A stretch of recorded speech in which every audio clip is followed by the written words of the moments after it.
ও খ্রিস্টানেরা তোমরা ভালো করে শুনে রাখো, আমার নাকটা তোমরা কেটে নিবে, এই জন্য আমি কাঁদতেছি না। আমি কাঁদার কারণ হলো হাসরের ময়দানে আমি যখন এই নাক কাটা নিয়া আমার নবীর সামনে দাঁড়ায় যাব, আমার এই আমলটা তো বড় তুচ্ছ, আমার এই আমলটা তো বড় ছোট্ট, এই ছোট্ট আমল নিয়া আমি কিভাবে আমার নবীর সামনে দাঁড়াবো? ও জেরুজালেমবাসী শুনে রাখো, আমি আমর ইবনুল আস, আমি তো চাই আমি আমার নবীর জন্য আমার কল্লাটা দিয়া দিব, আমি আমার নবীর জন্য আমার কলিজা দিয়া দিব, এরপরও আমার নবীর মূর্তি বানাইয়া আমার নবীর অপমান করতে দিব না। কারণ আমরা মুসলমান, আমরা আমাদের নবীর উপরে ঈমান এনেছি। আজ যত নবী আল্লাহ দুনিয়ায় পাঠাইছে সমস্ত নবী রাসূলদের উপরে আমরা ঈমান এনেছি।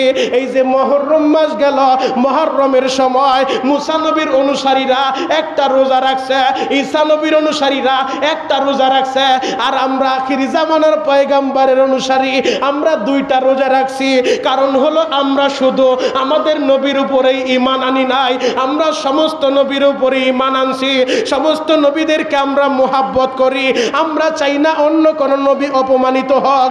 ও যুবক ভাইয়েরা, ও আমার দাড়ি পাকা বাবাজিরা, আমর ইবনুল আস বলে ঈসা নবীর মূর্তির নাকটা আমরা ভাঙতে পারি না, এরপরেও যেহেতু আমাদেরকে সন্দেহ করছো, এই জন্য বলছি আমার নবীর মূর্তি বানাইয়া আমার নবীর অপমান করতে দিব না। তাড়াতাড়ি আসো, আমার নাকটা তোমরা কেটে নাও। নাকের দিকে যখন অগ্রসর হয়, নাকের ভিতরে পোস্টটা লাগাইয়া মুসলমানের সেনাপতি আমর ইবনুল আসের নাকটা যখন কেটে দিবে, হঠাৎ করে খ্রিস্টান পাদ্রী চিৎকার মাইরা বলে, তোমরা তার নাকটা কাইটো না, আমার দিকে তাকায়া দেখো, ওই যে মূর্তির ভাঙা নাকের অংশটা আমার হাতের ভিতরে দেখা যায়, যদি নাক কাটতে হয় আমার নাকটা কাইটা দাও। বড় মজলিসের সবাই অবাক হইয়া খ্রিস্টান পাদ্রীর দিকে তাকায়, কিছুই তো আমরা বুঝলাম না। ওই খ্রিস্টান পাদ্রী বলে, আমি চেয়েছিলাম মুসলমানের নবীর অপমান করতে, আমি চেয়েছিলাম মুসলমানের নবীর মূর্তি বানাইয়া তার নাকটা ভাঙা তার অপমান করতে, কিন্তু আমি এখন দেখলাম মুসলমান যেইভাবে তার নবীরে ভালোবাসে, জীবনের চেয়েও বেশি ভালোবাসে, মুসলমানের ঈসা নবীর মূর্তির নাক ভাঙে নাই, আমি ঈসা নবীর মূর্তির নাকটা ভেঙেছিলাম, একটা ষড়যন্ত্র করেছিলাম যেন মুসলমানের উপরে দোষটা চাপে, আমি নাক ভাঙছি, আমার বিচার করো। আর আমিও তোমাদেরকে জানা দিলাম এই হাজার হাজার মানুষের সামনে, যেই মুসলমান তার নবীরে নিজের জীবনের চেয়েও বেশি ভালোবাসে, যেই মুসলমান তার নবীর অপমান মেনে নিতে পারে না, যেই মুসলমান তার নবীর অপমান সইতে পারে না, নবীর জন্য কল্লা দিতে চায়, নবীর জন্য কলিজা দিতে চায়, নবীর জন্য রক্ত দিতে চায়, আমি খ্রিস্টান পাদ্রী জেরুজালেমে হাজার হাজার মানুষের সামনে ঘোষণা দিলাম, আজ থেকে আমিও ওই মুসলমানের নবীর উপরে ঈমান আনি না, আমিও মুসলমান হয়ে গেলাম। যে আল্লাহ আপনাকে আমাকে তার মহান হুকুম পবিত্র জুমার নামাজ আদায়ের উদ্দেশ্যে দুনিয়ার ভিতরে সর্বোত্তম জায়গা, সর্বশ্রেষ্ঠ জায়গা মসজিদে নিয়ে এসেছেন, এজন্যই মহান মুনিবের দরবারে অবনীত চিত্রে কণ্ঠের সর্বোচ্চ আওয়াজ দিয়ে একবার কালিমাতুশ শুকর আদায় করি আলহামদুলিল্লাহ। আরও শুকরিয়া আদায় করি এজন্য যে মহান মালিক আপনাকে আমাকে পবিত্র রবিউল আউয়াল মাসের দ্বিতীয় জুমায় নিয়ে এসেছেন, যে মাসে এই পৃথিবীর বুকে শুভ আগমন করেছেন সর্বশ্রেষ্ঠ মহামানব ইমামুল কুল, যাকে আল্লাহ পাক রব্বুল আলামিন ইমামুল মুরসালিন লকব দিয়েছেন, নবীদেরও নবী বানিয়েছেন, নবীদেরও ইমাম বানিয়েছেন, সর্বশ্রেষ্ঠ মহামানব দু জাহানের বাদশাহ জনাবে মুহাম্মদুর রাসূলুল্লাহ সাল্লাল্লাহু আলাইহি ওয়াসাল্লাম এই পবিত্র রবিউল আউয়াল মাসে দুনিয়ায় যার শুভ আগমন হয়েছে, সে মাসের দ্বিতীয় জুমায় আপনি আর আমি মসজিদে আসতে পারছি, এজন্য আরেকবার বলে আলহামদুলিল্লাহ। মুহতারাম হাজিরিন, ধারাবাহিক আমাদের নবীর মিলাদুন নবী সম্পর্কে, সিরাতুন নবী সম্পর্কে আলোচনা চলতেছিল। আজকের জুমায় আমরা আমাদের নবীর মিলাদুন নবী এবং সিরাতুন নবী সম্পর্কে সামান্য কিছু আলোচনা করার চেষ্টা করব, আমার তৌফিক ইল্লা বিল্লাহ। আমাদের নবীর সুরত এবং আমাদের নবীর সিরাত সুরত হলো বাহ্যিক দৃষ্টিতে সুরত নবী, আমাদের নবীর মতো এত সুন্দর নবী, এত সুন্দর মানব এই পৃথিবীর বুকে আল্লাহ পাক রব্বুল আলামিন দ্বিতীয় কাউকে আর পাঠান নাই। আরো জোরে বলেন। নবীর এক একটা গুণ শুনে প্রশংসা করবেন, সুবহানাল্লাহ, আলহামদুলিল্লাহ বলবেন, আল্লাহ পাক রব্বুল আলামিন আপনার মর্তবা আরো বৃদ্ধি করবেন। আরো জোরে বলেন। তো আমাদের নবীকে আল্লাহ পাক রব্বুল আলামিন এত সৌন্দর্য দান করেছেন, যত সুন্দর এই পৃথিবীর বুকে আল্লাহ পাক রব্বুল আলামিন কাউকে বানান নাই এবং বানাবেনও না। আল্লাহর পরে যার স্থান তিনি হলেন আমাদের নবী। আল্লাহু আকবার। এত সুন্দর করে আমাদের নবীকে আল্লাহ পাক রব্বুল আলামিন এই দুনিয়াতে পাঠিয়েছেন। মুহতারাম হাজিরিন, আমাদের নবী ছোট্টবেলায় গত 2 জুমা আমরা ধারাবাহিকভাবে মিলাদুন নবী, নবীজির দুনিয়াতে শুভ আগমনের আগে যে সমস্ত অলৌকিক ঘটনা ঘটেছে সেই বিষয়ে আমরা আলোচনা করতেছিলাম।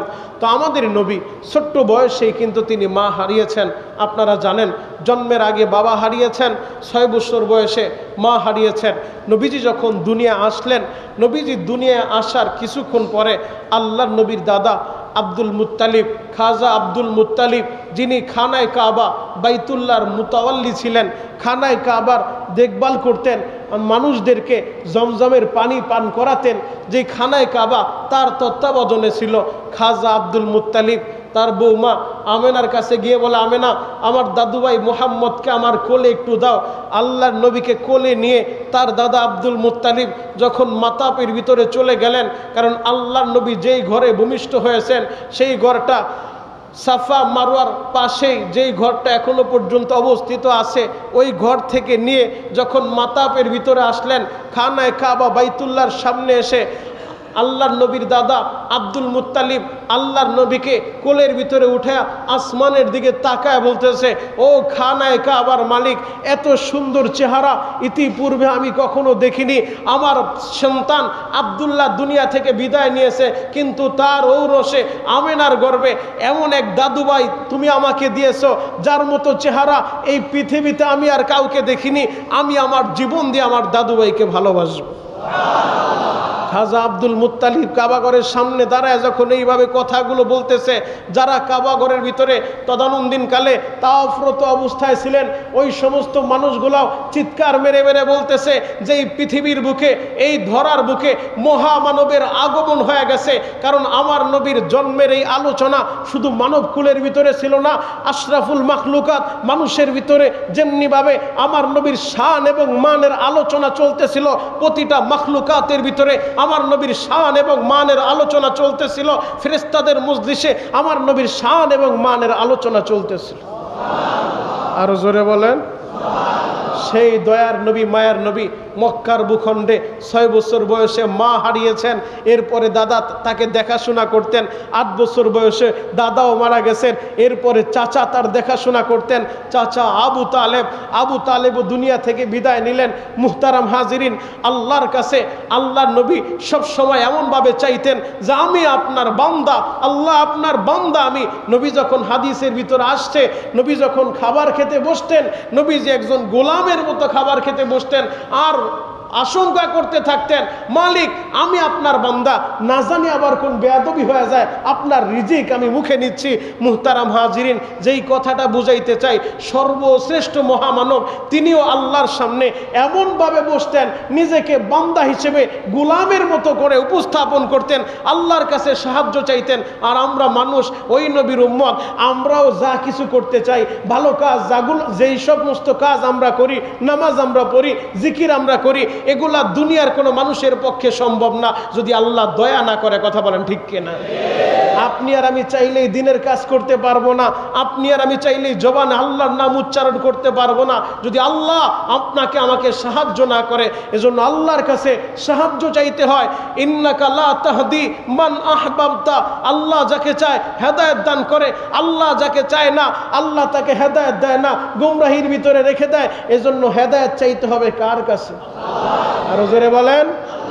আল্লাহর কাছে হেদায়েত চাইতে হবে। যদি আল্লাহর কাছে হেদায়েত চান তো আল্লাহ পাক রব্বুল আলামিন হেদায়েত চাওয়া ওই বান্দাগুলোকে দূর থেকে নিয়ে আইসা মক্কায় নিয়ে আসে, মদিনায় নিয়ে আসে, হেদায়েত দিয়া দেয়। হাবশির কালো বেলাল আল্লাহর কাছে হেদায়েত চাইছে, সেই হাবশির কালো বেলালকে আল্লাহ পাক রব্বুল আলামিন এমনভাবে হেদায়েত দিয়া দিছে, এমনভাবে নবীর মুহাব্বত তার দিলে ঢুকায় দিছে, এমনভাবে মাকাম তার বাড়ায় দিছে।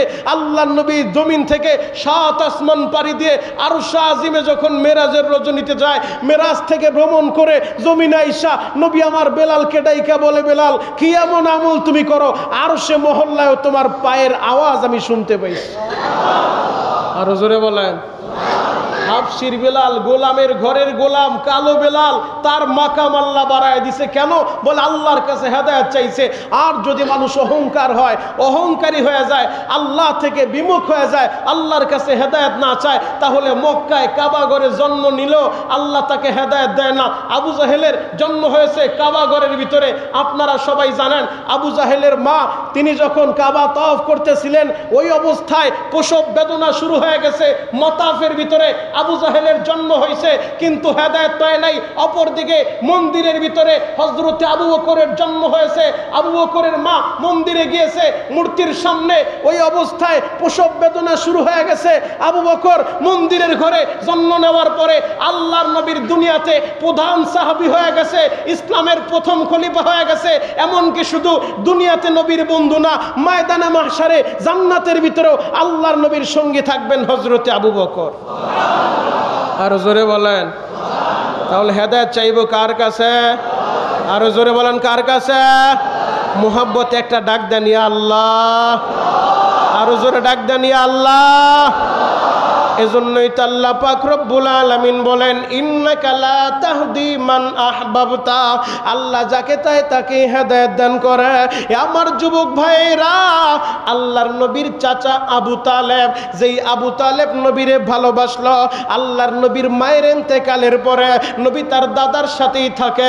দাদার ইন্তেকালের পরে আবু তালেব তার দেখাশোনা করে।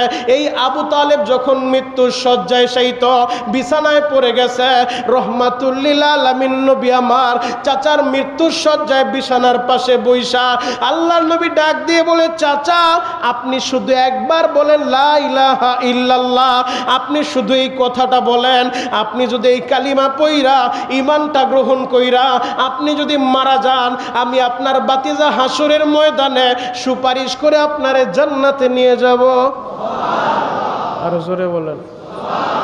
আর যদি আপনি ঈমান না আনেন, কোনো বেঈমানের জন্য আমি সুপারিশ করতে পারবো না। আপনি শুধু একবার বলেন। কথা কিন্তু অল্প, কিন্তু চাচায় করে গল্প। চাচা বলে, বাতিজা আমি জানি তুমি সত্য নবী, বাতিজা আমি জানি তোমার ধর্ম সত্য, আমি জানি তোমার দিন সত্য, তোমার কোরআন সত্য, পরকাল সত্য, সব কিছু বলে। আল্লাহর নবী বললেন, কথা অল্প, শুধু বলবে লা ইলাহা ইল্লাল্লাহ, কিন্তু চাচায় করে গল্প। চাচা বলে, তোমার সবই সত্য বাতিজা, কিন্তু আমি তো পারবো না লা ইলাহা ইল্লাল্লাহ বলতে, কারণ আমি যদি লা ইলাহা ইল্লাল্লাহ বলি, এই মক্কার মানুষগুলা আমাকে তারা তিরস্কার করবে, আমাকে তারা বর্ষনা দিবে যে মৃত্যুর সময় লাত আর উজ্জা বাদ দিয়া সে লা ইলাহা ইল্লাল্লাহ গ্রহণ করছে, মানুষ আমাকে তিরস্কার করবে। আমি এটা সহ্য করতে পারবো না। এজন্য ভাতিজা আমি কালিমা পড়তে পারবো না, কিন্তু আমি জানি তুমি সত্য নবী, আমি জানি তোমার ধর্ম সত্য, আমি জানি তোমার আল্লাহ সত্য, আমি জানি তোমার দিন সত্য, আমি জানি তোমার কোরআন সত্য, কিন্তু ভাতিজা আমি লাত আর উজ্জা বাদ দিয়া লা ইলাহা ইল্লাল্লাহ বলতে পারবো না। এই অবস্থায় মালাকুল মউত আজরাইল আইসা জানটা যখন নিয়ে যায়, কুফুরের হালতে আবু তালেবের মৃত্যু হয়ে গেল। মৃত্যু এমন অবস্থায় হইল যে ঈমানটা নসিব হয় নাই। নবীর ঘরে থাইকাও ঈমান নসিব হইল না, নবী তার পাশে বসা ঈমান নসিব হইল না। আবু তালেব দুনিয়া থেকে বিদায় নিয়ে চলে যায়। নবী আমার বিরহ বেদনায় কান্দে আর বলে, চাচা এত আমাকে ভালোবাসলেন, এই মক্কা নগরীতে একটা বড় বৃক্ষের ন্যায় আমার উপরে আপনি ছায়া হয়েছিলেন, বেঈমানেরা যেন আমার উপর আক্রমণ করতে না পারে, এত ভালোবাসা আমাকে দিলেন, এত সাপোর্ট আমাকে দিলেন, কিন্তু চাচা আপনি বেঈমানের হালতে মৃত্যুবরণ করলেন, ঈমান আনলেন না। আপনার জন্য পরকালে আমি কিছুই করতে পারবো না। এর মানে বোঝা যায় আল্লাহ যাকে চায় তাকেই হেদায়েত দিবে। কথা বলেন ঠিক কিনা? হেদায়েত নবীর হাতে দিত, নবী তো তার চাচারে হেদায়েত দিয়া দিত, নবী তো তার চাচারে হেদায়েতের মালাটা পরায় দিত। হেদায়েত নবীর হাতেও আল্লাহ দেয় নাই। আল্লাহর পরে যার স্থান, আখিরি জামানার পয়গম্বর, তাকেও আল্লাহ পাক রব্বুল আলামিন হেদায়েতের দায়িত্ব দেয় নাই, হেদায়েতের জিম্মাদারি দেয় নাই। আমি মনিরুল ইসলাম শরীয়তপুরী যতই বয়ান করি না কেন, আমার বয়ান দ্বারা আপনাদের জবানে একবার আমি আল্লাহর নাম উচ্চারণ করাইতে পারবো না। এই দুনিয়ার যত পীর মাশায়েখ আছে, সমস্ত পীর মাশায়েখেরা বয়ান করে মানুষদেরকে দ্বীনের পথে উঠাইতে পারবে না যদি আল্লাহ হেদায়েত না দেয়। কথা বলেন ঠিক কিনা? এজন্য হেদায়েত চাইবো কার কাছে? আরো জোরে বলেন কার কাছে? মুহাব্বতে একটা ডাক দেন, ইয়া আল্লাহ। নবীর ঘরে থাইকাও আবু তালেব হেদায়েত পায় নাই। পক্ষান্তরে আবু যর গিফারি ওই গিফার শহর থেকে চলে আসে এমন একটা সিচুয়েশনে, এমন একটা প্রেক্ষাপটে মক্কা নগরীতে আসছে যেই সময় মক্কার ভিতরে আইন জারি হয়ে গেছে, তোমরা কেউ মুহাম্মদের সাথে মিশবা না। বাহির থেকে যদি কোনো লোক মক্কায় আসে তার কাছে মুহাম্মদের কথা বলবা না, মুহাম্মদের সন্ধান দিবা না, মুহাম্মদ কোন জায়গায় থাকে। যদি এমন কোনো পরিস্থিতি আমরা লক্ষ্য করি তাকে উপযুক্ত বিচার করব। এমন একটা আইন যখন মক্কায় চলতেছে, ওই অবস্থায় গিফার শহর থেকে আবু যর চলে আসছে। আবু যর আইসা মাতাবের ভিতরে সকাল থেকে সন্ধ্যা পর্যন্ত বসে আছে, মানুষের চেহারার দিকে তাকায়। কারণ যে ভালো মানুষ তার চেহারা দেখলেই বোঝা যায়। কথা বলেন ঠিক কি না? আল্লাহর ওলি যারা চেহারার দিকে তাকাইলে বোঝা যায় কি যায় না? আরো জোরে বলেন। নামাজি লোক, তাহাজ্জুদ গুজার লোক চেহারার দিকে তাকাইলে একটা নূর চমকায়। আর যে হিরুনজিয়ার গামচট্টি, যে ঘুষখোর আর সুদখোর, তাদের চেহারার দিকে তাকাইলেও বোঝা যায় লোকটা কেমন। কথা বলে ঠিক কিনা? তো আবু যর গিফারি সকাল থেকে অপেক্ষা করতেছে, মাতাফের ভিতরে বসে আছে, দেখি কোনো ভালো লোকের চেহারা দেখা যায় কিনা। যদি ভালো লোকের চেহারা পাওয়া যায়, দৌড়ায় যায় তার হাতটা ধরবো, তার হাতটা ধরে নবীর সন্ধানটা নিয়ে নিব। আবু যর গিফারি সকাল থেকে অপেক্ষা করতেছে। এই দিকে আল্লাহ নবীর জামাতা হযরতে আলী রাদিয়াল্লাহু তাআলা আনহু দেখলেন এই লোকটা সকাল থেকে সন্ধ্যা পর্যন্ত একই জায়গায় বসে আছে। হযরতে আলী পাশে যায় জিজ্ঞেস করে, ভাই বাড়ি কোথায়? বলে গিফার থেকে আসছি। কেন আসছো? বলে এমনিতে আমি আসছি, আমি একটা জিনিস অনুসন্ধান করতেছি। বলে সারাদিন তো মনে হয় কিছু খাও নাই, চলো আমার বাসায় চলো, রাত্রিবেলা আমি তোমার মেহমানদারি করাবো। হযরতে আলী তাকে দাওয়াত করে নিয়ে গেলেন, রাত্রিবেলা তাকে মেহমানদারি করাইলেন। আবার মেহমানদারি শেষে মাতাফের ভিতরে এসে অপেক্ষা করতেছে। পরদিন সারাদিন পার হয়ে যায়, আবার সন্ধ্যাবেলা হযরতে আলী দেখলেন একই জায়গায় বসে আছে। জিজ্ঞেস করে, ভাই তোমার কি আর কোনো কাজ নাই? একই জায়গায় বসে আছো, চলো আজকেও তোমাকে মেহমানদারি করাবো। আজকেও বাসায় নিয়ে গেছে, খাবার খাইতেছে। হযরতে আলীর হাতটা ধরে জিজ্ঞেস করে, তুমি আমার এই কথাটা কারো কাছে বলবা না, কারণ মক্কার ভিতরে যেই পরিস্থিতি চলতেছে আমিও বুঝতেছি। আমি তোমার হাতটা ধরে জানতে চাই, তুমি কি আল্লাহর নবীকে চিনো? আরো জোরে বলেন, তুমি কি আল্লাহর নবীকে চিনো? মুহাম্মদুর রাসূলুল্লাহ সাল্লাল্লাহু আলাইহি ওয়াসাল্লামের সন্ধান তুমি কি আমাকে দিতে পারবে? এই কথাটা যখন বলছে, হযরতে আলী চোখের পানি ছেড়ে দিয়ে বলে, তুমি আমার কাছে জানতে চাও আমি কি আল্লাহর নবীকে চিনি কিনা? আর ইসলামের ভিতরে যুবকদের মধ্যে সর্বপ্রথম আমি আলী আল্লাহর নবীর হাতে হাত দিয়া কালিমা গ্রহণ করছি। আরো জোরে বলেন।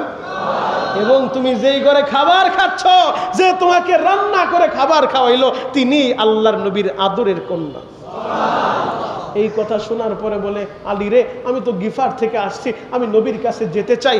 এবার হযরতে আলী বললেন, মক্কার পরিস্থিতি তো তুমি বুঝতেছো, তাহলে একটা কাজ করো, আমি হাতের ভিতরে একটা পাথর নিলাম, তুমি আমার পিছনে পিছনে আসতে থাকবে, আমাকে ফলো করবে। যেই গলি দিয়ে গেলে নবীকে পাইবা, ওই গলির সামনে যা, ওই রাস্তার সামনে যা, আমি পাথরটা নিক্ষেপ করে চলে যাব, তুমি বুঝে নিবা এই গলিটা গেলে আল্লাহর নবীকে পাওয়া যাবে।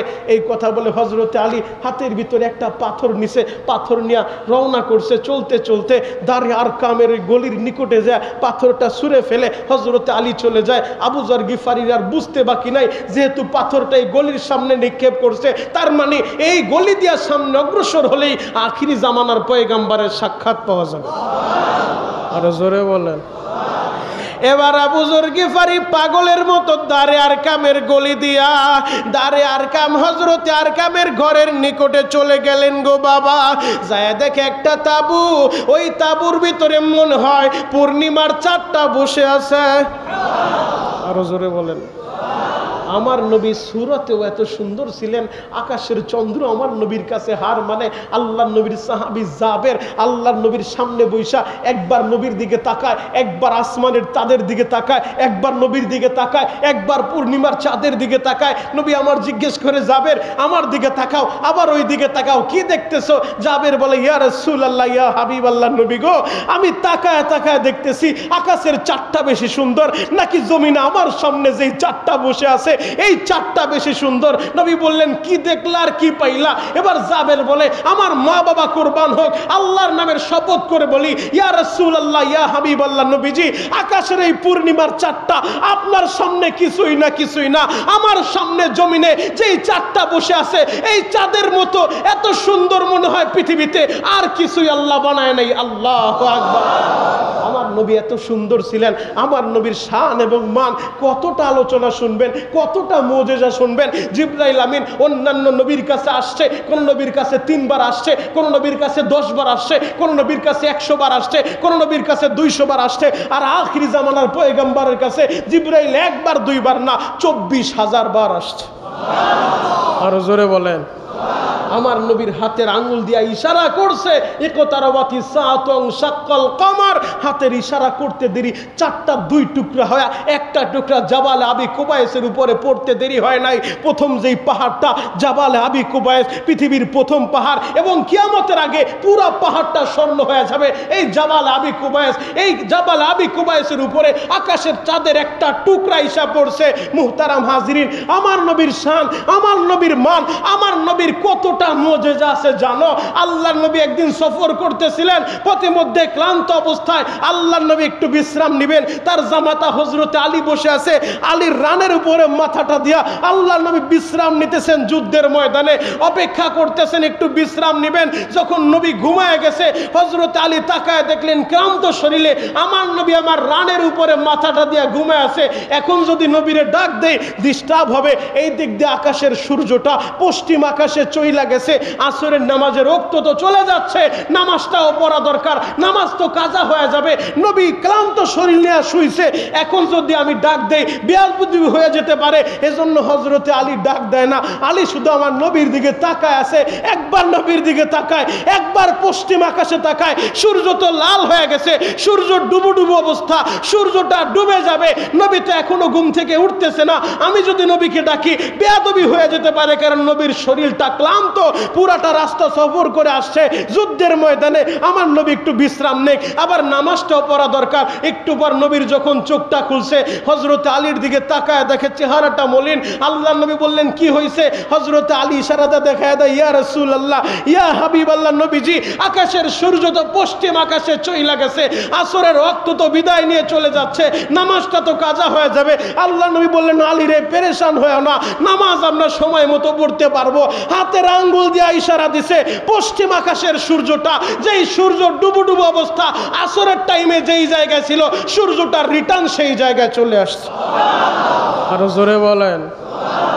এই তিনি হলেন আমাদের নবী, আখিরি জামানার পয়গম্বর, যার হাতের আঙ্গুলের ইশারা পায়া সূর্য কথা শুনে, যার হাতের আঙ্গুলের ইশারা পায়া চন্দ্র কথা শুনে, তিনি হলেন আমাদের নবী। আল্লাহর নবীর দাদা একবার চিৎকার মাইরা আমেনার কাছে এসে বলে, আমেনা রে, আমার দাদুভাই মুহাম্মদকে আমি যখন কোলে নিয়ে চলতেছিলাম আমার শরীরে রোদ লাগে, কিন্তু দেখতেছি একটা মেঘের খণ্ড আইসা ছাতার মতো হয়ে আমার দাদুভাই মুহাম্মদকে ছায়া দিতেছে।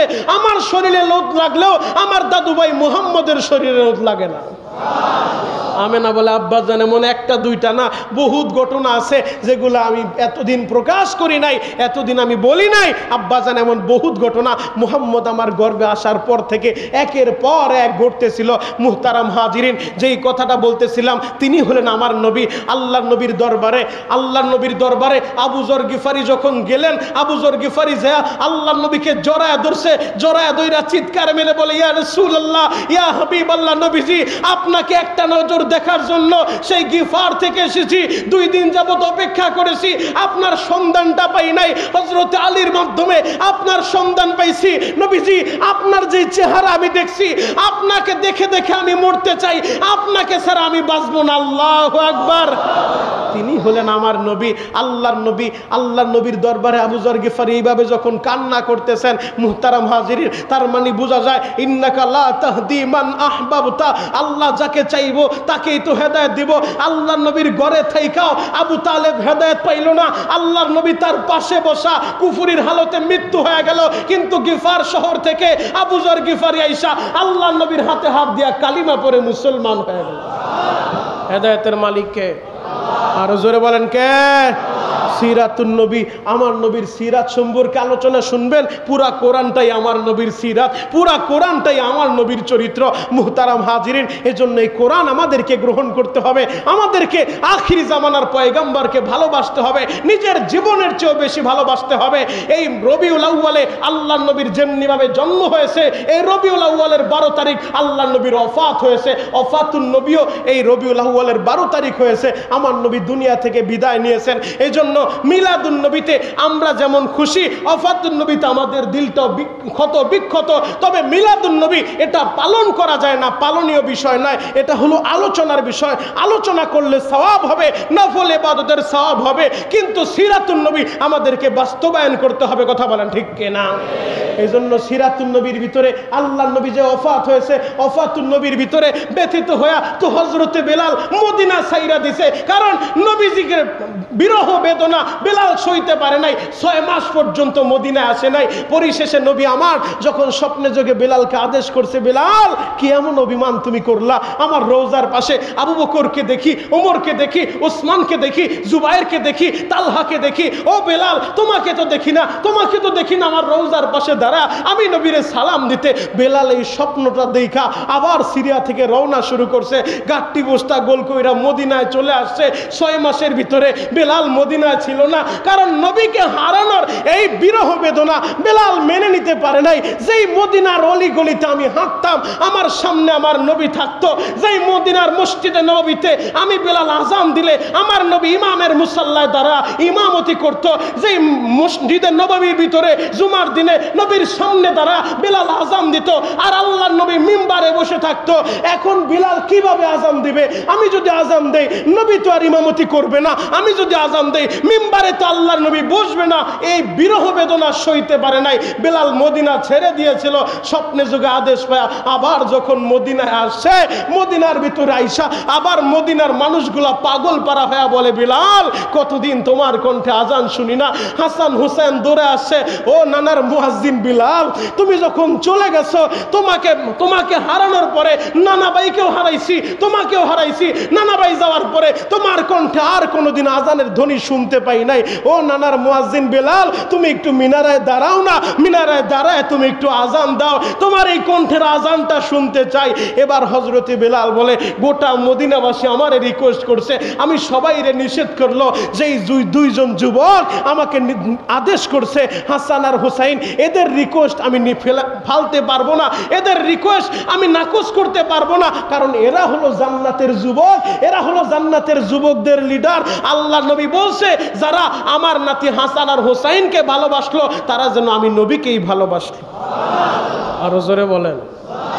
আর যারা আমার নাতি হাসান আর হুসাইনের দুশ্মনী করলো, তারা যেন আমি নবীর দুশ্মনী করলো। মুহতারাম হাজিরিন, এবার হাসান হুসাইনের অনুরোধ পায়া হযরতে বেলাল যখন আজান দেওয়া শুরু করছে, বেলাল যখন আশহাদু আন্না মুহাম্মাদুর রাসূলুল্লাহ এই শব্দটা বলছে, বেলালের দিলের ভিতরে এমনভাবে এফেক্ট করছে, এমনভাবে আঘাত লাগছে যে আমার নবী তো নাই, নবীর নাম উচ্চারণ করতেছি, নবীকে তো দেখি না। বেলাল বেহুশ হয়ে জমিনের ভিতরে পড়ে গেছে। পরিশেষে মদিনাবাসীকে বলে, ও মদিনার মানুষেরা, এই মদিনা আমি বেলাল থাকতে পারবো না, কারণ আমি আমার নবীর সাথে ছিলাম, আমি আমার নবীকে আমার জীবনের চেয়ে বেশি ভালোবেসেছিলাম, ওই নবীকে ছাড়া আমি মদিনায় থাকতে পারবো না, তোমরা আমার আর আজান দেওয়ার রিকোয়েস্ট কইরো না। বেলাল তখন মদিনা ছেড়ে দিয়েছে। জান্নাতুল বাকি গোরস্থান নবীর রওজার পাশে, যেই জান্নাতুল বাকির ভিতরে 10,000 সাহাবায়ে কেরাম ঘুমায় আছে, যেই জান্নাতুল বাকির ভিতরে প্রবীণ সাহাবায়ে কেরাম ঘুমায় আছে, কিন্তু আল্লাহর নবীর মুয়াজ্জিন বেলালের কবর জান্নাতুল বাকির ভিতরে নাই, কারণ বেলাল নবীকে হারানোর এই ব্যথাটা সইতে পারে নাই। এজন্য ঈদে মিলাদুন নবী যারা পালন করার জন্য রাস্তার ভিতরে স্লোগান দেয়, জশ্নে জুলুসের স্লোগান দেয়, মিছিল মিটিং করে, অথচ নবীর সুন্নত মানে না, নামাজ পড়ে না, রোজা রাখে না, মাজারের ভিতরে গাঞ্জা টানে, আর রবিউল আউয়াল আসলে বড় বড় স্লোগান দিয়ে রাস্তায় বের হয়ে যায়। আল্লাহ নবীর শানে কেউ কটাক্ষ করলে, নবীর বিরুদ্ধে কেউ কথা বললে তখন কোনো প্রতিবাদ করে না, শুধু রবিউল আউয়াল আসলেই আশেকদের উৎপত্তি বেড়ে যায়। তার মানে বোঝা যায় এরা প্রকৃত আশেক না, এরা হলো ভুয়া আশেক। কথা বলেন ঠিক কিনা? আশেক হতে হবে প্রকৃত আশেক, সাচ্চা এবং পাক্কা আশেক। নবীকে ভালোবাসবো নিজের জীবনের চেয়েও বেশি, নবীর রেখে যাওয়া দিন আর ইসলামকে গ্রহণ করব, নবীর রেখে যাওয়া কোরআন সুন্নাহকে গ্রহণ করব, আল্লাহর নবীর জন্য নিজের জীবন দেয়া নবীকে ভালোবাসবো, নবীর সুন্নতগুলো আমাদের বডির ভিতরে সাজাইব। আল্লাহ আপনি আমাদের সবাইকে কবুল করেন, সকলেই বলেন আমিন। আল্লাহর নবীকে সাহাবায়ে কেরাম কতটা ভালোবাসতেন জ্বলন্ত একটা প্রমাণ আপনাদের সামনে আমি এখন তুলে ধরবো। মুহতারাম হাজিরিন, জেরুজালেমের ভিতরে একবার আমর ইবনুল আসের নেতৃত্বে সাহাবায়ে কেরামের একটা কাফেলা জেরুজালেমে গিয়েছেন কালিমার দাওয়াত দেওয়ার জন্য, ইসলামের দাওয়াত দেওয়ার জন্য।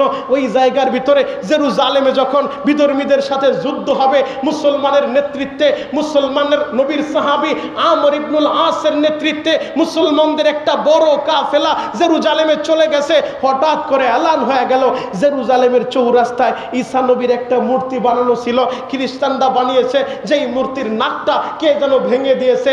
এই এলান যখন হয়ে গেছে, পুরা জেরুজালেমের ভিতরে এই খবর হয়ে গেছে ঈসা নবীর মূর্তির ওই নাকটা কে ভেঙেছে। নিঃসন্দেহে এটা মুসলমান ছাড়া আর কেউ করতে পারে না, এই কাজটা হয়তো মুসলমানরাই করছে। এর বিচার আগে হতে হবে, এর বিচার হওয়া ছাড়া অন্য কোনো উপায় নাই। এর বিচার কিভাবে করবে? খ্রিস্টানরা বলতেছে এর বিচার আমরা এইভাবেই করব, মুসলমানের নবীর একটা মূর্তি আমরা বানাবো, এরপরে মুসলমানের নবীর মূর্তির নাকটা আমরা ভেঙে দিয়া ঈসা নবীর মূর্তির ওই নাক ভাঙার প্রতি। এই কথাটা যখন বলছে, মুসলমানদের দলপতি, মুসলমানদের সেনাপ্রধান আমর ইবনুল আস একটা চিৎকার মাইরা বলে, না না না, তোমরা আমার নবীর মূর্তি বানায়া নাকটা ভাঙা প্রতিশোধ নেওয়ার দরকার নাই, একটা মূর্তির নাকই তো ভাঙবা। আরে মূর্তিটা ভাঙবা কেন? আমি আমর ইবনুল আস মুসলমানের সেনাপতি জেরুজালেমে এসেছি, আমি সেনাপতি হয়ে, আমি সেনাপ্রধান হয়ে বলতেছি আমার তাজা নাকটা আমি দিয়া দিব, এরপরও আমার নবীর মূর্তি বানায়ও না। আল্লাহু আকবার, আরো জোরে বলেন।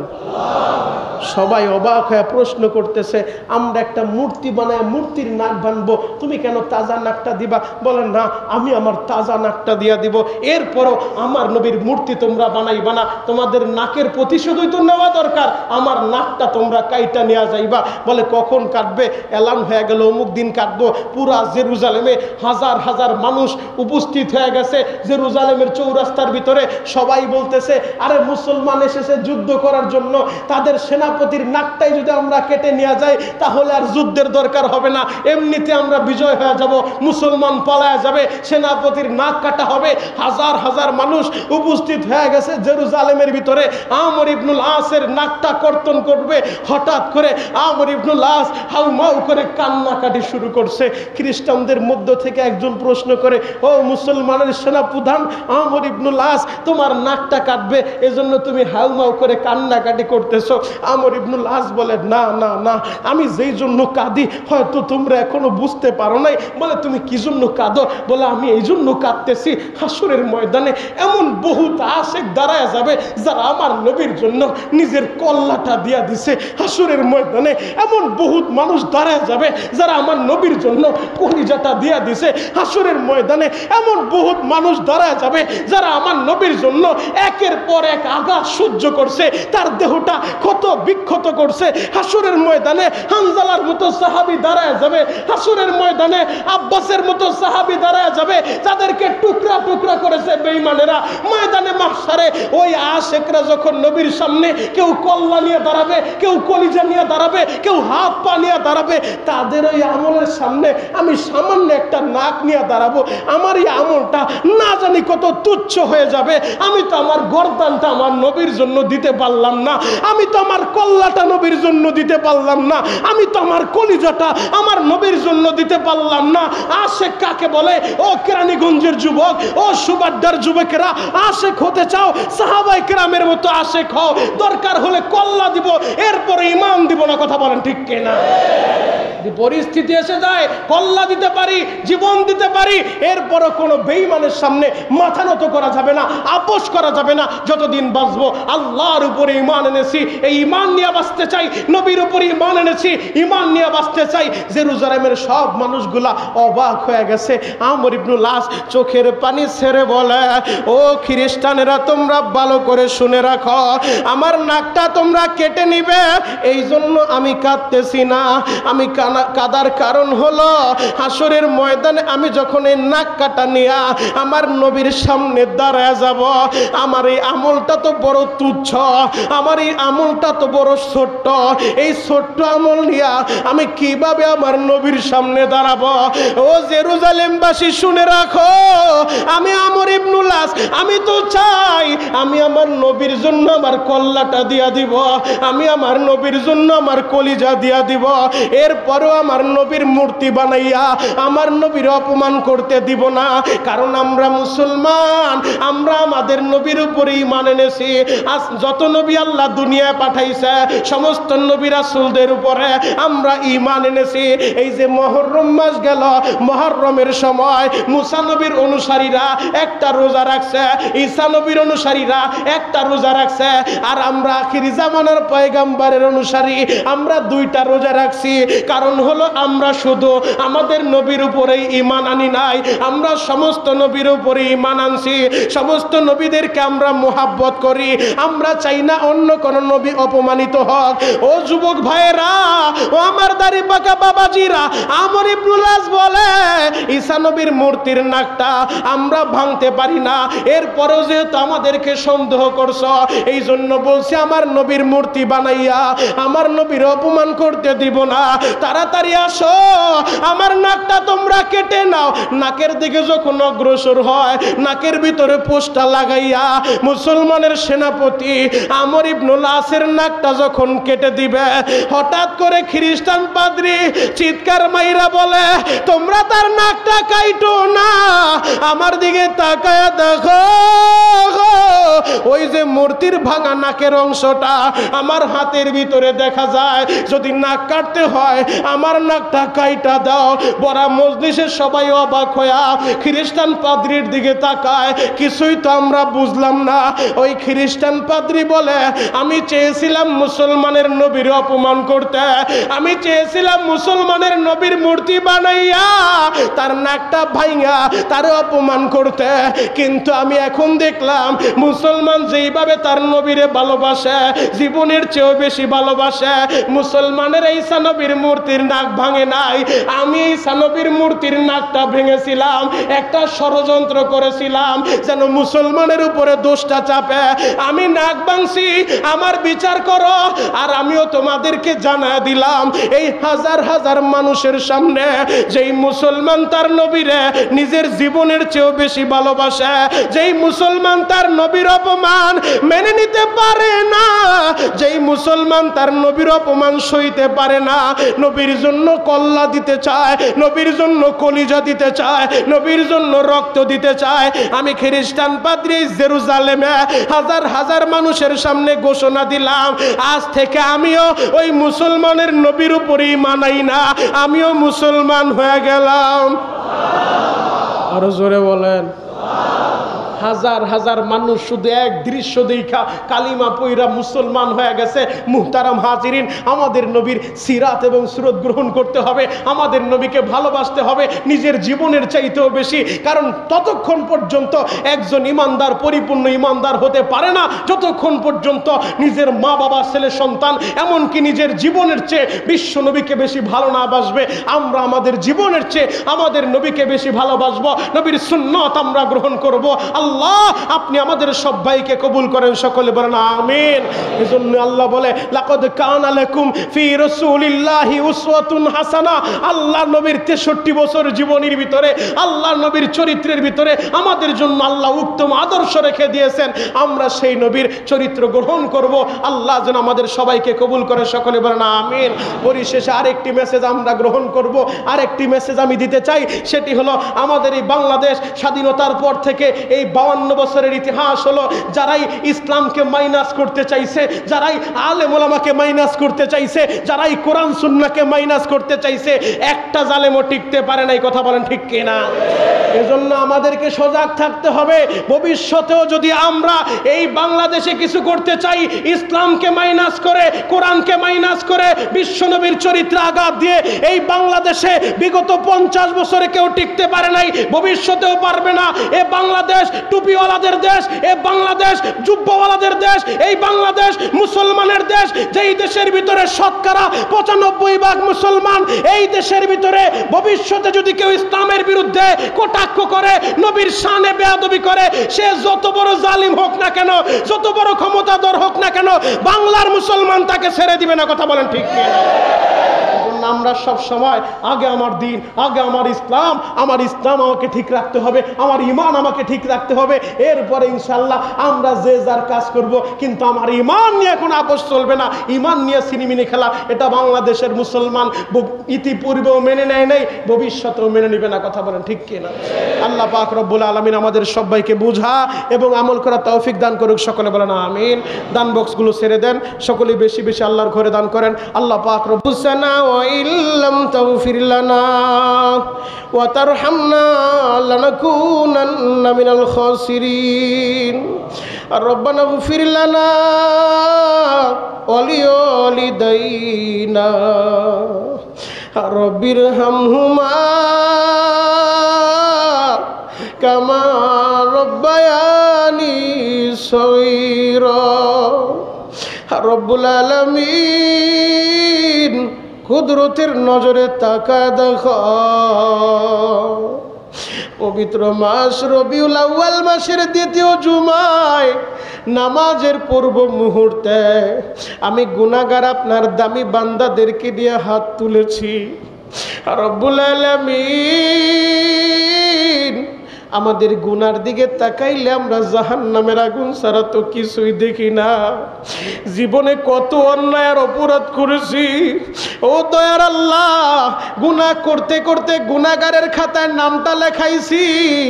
আমরা যতই গুনাহ করি আপনার নাম না গফফার। আল্লাহ যদিও আমরা গুনাহগার, আপনার নাম না রহমান।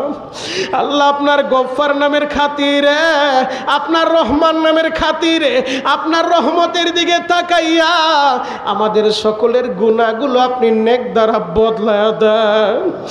রব্বুল আলামিন আপনি ছাড়া আমাদের আর কেউ নাই, আমরা আপনার কাছে হেদায়েত চাই।